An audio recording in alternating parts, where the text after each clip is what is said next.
The desert rock that screamed, 1997, Gobi Desert, Mongolia. They say the desert is silent, but in the summer of 1997, the Gobi proved that silence can shatter. It began on a blistering afternoon, the kind where the air trembles and the horizon bends. A small Mongolian survey team, 3 seasoned researchers, was mapping a cluster of sandstone formations when the wind suddenly shifted, cool and sharp, cutting across the dunes like a blade. And that's when they heard it. A howl. Long, hollow, and echoing with a depth no living creature could produce. At first, they thought it was a stray animal, perhaps a fox or a wolf carried on the wind. But this sound was too big, too resonant. It rolled through the valley like a voice pulled from ancient stone. One of the researchers dropped his gear and spun toward the noise.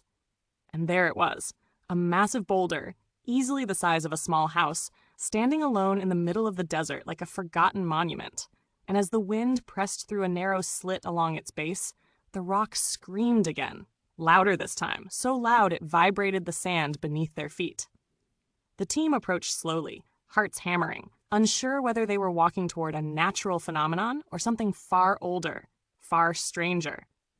Every few seconds, the wind shifted, and the boulder released another eerie wail, rising, twisting, and fading off into the heat. It sounded almost human. Not a cry of pain, they later said, but a cry of warning. One researcher placed his hand on the stone. It trembled ever so slightly, like something alive was breathing inside it. Another leaned close to the slit and felt a cold gust burst forth, impossible in the scorching heat. For a moment, all 3 stepped back. The desert was playing tricks on them, wasn't it? But then the wind died, just stopped. And in that sudden stillness, the boulder went silent too, completely, unnervingly silent. No echo, no vibration, nothing but the heavy desert air pressing down around them. As they watched, the rock's shadow stretched across the sand, darker than it should have been, like it had swallowed the last of the sound. Hours later, when the wind returned, the rock remained quiet. Days passed. It never screamed again. Locals later told the researchers a legend, that certain stones in the desert could remember the wind, holding voices from storms that came before. Some stones, they said, were guardians, warning travelers when the desert shifted, when danger approached. Whether it was geology, myth, or something in between, no one can say.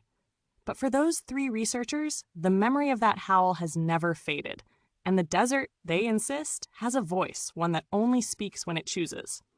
If you enjoyed this story, please like, share, and subscribe to help the channel grow.